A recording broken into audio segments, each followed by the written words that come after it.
Hello everyone. पायल लिन को अपना new घड़ी दिखाने लेके आ गया था, जो कि स्पेशली उसने इसलिए बनाया था कि वो अपने ट्रू लव के साथ ही यहाँ पे रह सके, जो कि उसे लिन मिल चुकी थी। पास्ट में जो कुछ भी हुआ, अब उन बातों को भुला के मूव ऑन कराने के लिए वो लिन को थैंक्स भी बोलता है। इसी के साथ ही वो इधर रहने वाला था। लिन के लिए स्पेशली उसने यहाँ पे एक ऑफिस का भी अरेंज कर दिया था। दोनों ही खुश लग रहे होते हैं कि जैसे मानो एक दफ़ा तो उनकी प्रॉब्लम्स सॉल्व हो चुकी हों।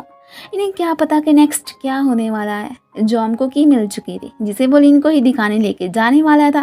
रास्ते में खाओ को दिखाते दिखाते सैंग का भाई तुई लेके भाग जाता है। अब बस जहाँ पे जाके गिरता है कि सीधी एक काऊ के चारे में ही चली गई थी। लिन को तुई के की चुरा के ले जाने का पता चल गया था। वह उसके पहुंचने तक वो तो काऊ मैडम चारे के साथ पेट के अंदर लेके जा चुकी होती है। अपने एक लॉयल पर्सन से मॉम को भी नेट की हरकतों का पता चल चुका था। ना सिर्फ वो कंपनी में मनी वगैरह का बंद कर रहे थे, बल्कि उन्हें चीट भी। ये देख के उन्हें इस वक्त बहुत ही ज़्यादा बुरा लगता है कि मैंने जिन पे ट्रस्ट किया था उन्होंने मेरे साथ ऐसा किया। इधर लिन को बस ये पड़ी होती है कि कब काऊ पूप करे और वो उसमें से फिर की ढूंढ निकाले। अब इस बात का उसने पाई को नहीं बताया था। लिहाओ थप और थोंग दोनों को ही पॉइंट आउट करने लग जाता है कि तुम लोगों का आखिर क्या चक्कर चल रहा है। ये बात सबको अच्छी नहीं लगती। वो तो गुस्सा ही हो जाता है। लड़ाई में गिरने की वजह से थोंग को हाथ पे चोट लग जाती है। मॉम को जब इस बात का पता चला था, वो तो गुस्सा। इसे तब से दूर करने के लिए उन्होंने ट्रेनिंग के सिलसिले में अब सिटी भिजवाने का ही फैसला कर लिया था। तब फिर छुपते छुपाते इससे मिलने आया होता है। बाहर से मॉम की आवाज़ सुन के बेचारा तो फिर ऐसा गायब होता है जैसे गधे के सर से सींग। ये देख के थोंग तो यहाँ पे स्माइल ही करने लगी थी। लिहाओ के साथ मिलकर सैंग ने एक घटिया प्लान बना लिया था। दूसरी तरफ घर पे खाओ को लिन ने की के बारे में अभी पाई को ना बताने का कहा था कि मैं खुद ही फिर उसे बाद में इन्फॉर्म कर दूंगी। इन्हें पता था कि पाई इधर ही है, तो अब यह जानबूझ के सैंग से लिहाओ ज़बरदस्ती करने की कोशिश करने लगता है। पाई उसे बचाने आया था। इनका मिशन तो कंप्लीट हो चुका था। मीन सैंग का इरादा इस वक्त उसकी सैंपति पाने का ही था। यहीं पे लिन बाहर खड़ी सैंग की चमची को देख के हैरान। इधर फिर सैंग को इससे चिपके देख के वो सही हो जाती है कि तुम दोनों यहाँ पे क्या कर रहे हो। खास तौर पे सैंग की तो वो अच्छे से दुर्गति बना देती है। इसे जेलस होता देख के पाई तो उल्टा स्माइल ही करने लगा था और फिर इसका मूड अच्छा करने के लिए बहुत ही ब्यूटीफुल प्लेस पे लेके आ जाता है। इसे यकीन भी दिलाने लगा था कि मेरे और सैंग के बीच कुछ भी नहीं हुआ है, तो तुम टेंशन मत लो। खैर फिर मिन्नतें वगैरह करवाने के बाद वो तो मान ही गई थी। ताई माने पे लिन ने भी अब फिर उसे की वाली बात बताने का भी सोच लिया था। वो भी आखिरकार ढूंढने पे उसे मिल ही चुकी होती है। दूसरी तरफ मॉम को भी ये मालूम हो जाता है कि जो एशिस नेट और वी ने लिन की बना के उन्हें दी थी, वो तो एक्चुअली में किसी और की थी। आखिर को उन्होंने खुद डीएनए टेस्ट करवाया था। वी पे वो गुस्सा करने ही लगती हैं। अब उन्हें जब पता चलता है कि पैट को तो सारी बात का मालूम हो चुका है, अब वो फिर उन्हें गिराने के साथ साथ बेहोश भी कर देती हैं और पूल में गिराने भी लगी थी कि ये मर ही जाए तो पीछे से प्रॉपर्टी मेरी और नेट की। वो तो फॉर्चुनेटली एक मेड ने उन्हें देख लिया था। अब कॉल करके जब फिर मॉम के साथ वो एक्सीडेंट का जब लिन को बताता है, तो वो बहुत ही ज़्यादा सरप्राइज रह जाती है। और फिर पाई को उसे मॉम के पास ही हॉस्पिटल ले जाने का ही कहने लगी थी। आंट वी ने तो किसी को भी पैट से मिलने की इजाज़त नहीं दी थी, तो ये भी अंदर नहीं जा पाते। वो अपनी मॉम को ना देख के एकदम परेशान, रहने के लिए अपने ही सिटी के हाउस आ चुके थे।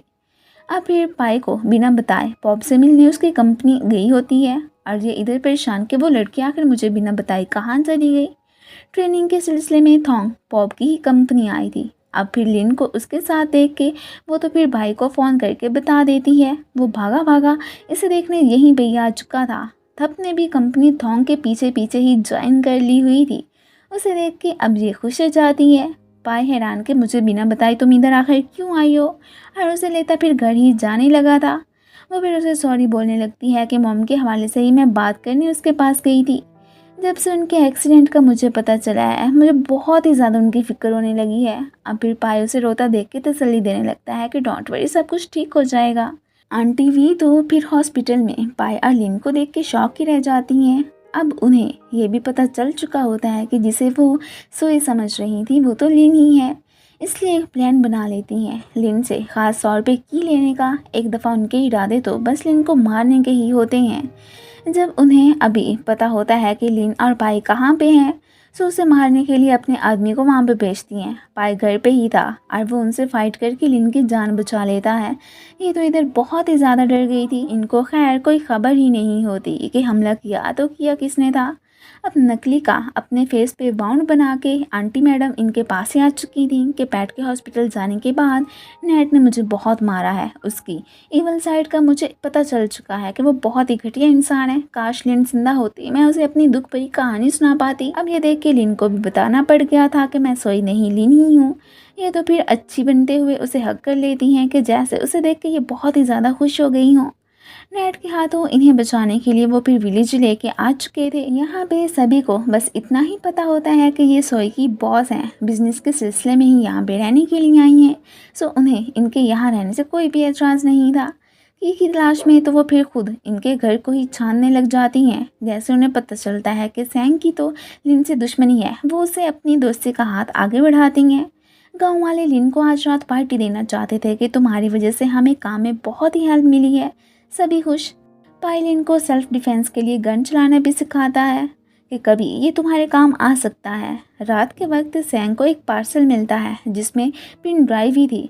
उसे तो लिन की फिर घर से की लेके भाग के जाने वाली वीडियो ही आंटी ने ही भेजी थी। ये देख के वो तो एकदम शॉक ही रह जाती है। आज की ही रात लिन ने सबको यहाँ अपने आने के पीछे का रीज़न बताने का सोच लिया था और की के बारे में पाई को भी। पार्टी को ख़राब करने के लिए यहाँ पे सैंग की एंट्री हो चुकी थी। सभी को पता चल चुका होता है कि लिन एक रिच स्पॉइल्ड गर्ल अपनी मॉम की बिलोंगिंग्स लेके ही भागी हुई है। उसने गांव वालों को अब तक धोखे में ही रखा कि उसे कुछ भी याद नहीं है, वो ये भी नहीं जानती कि वो कहाँ से आई है वगैरह वगैरह।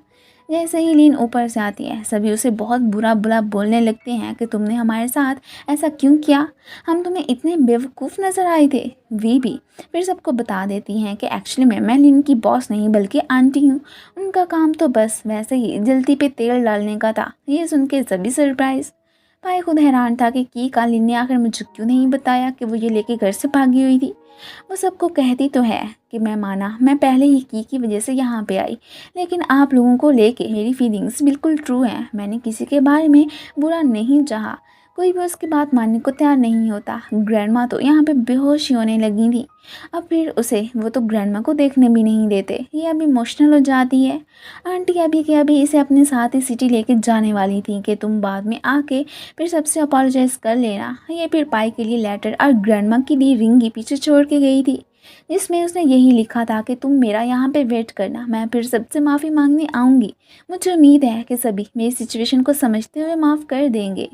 वो पढ़ के पाई तो बहुत ही अपसेट हो गया था कि क्या सच में लिन मुझे छोड़ के जा चुकी है। रास्ते में आंटी गाड़ी रोक के यूँ नाटक करने लगती हैं कि जैसे वो ख़राब हो चुकी है।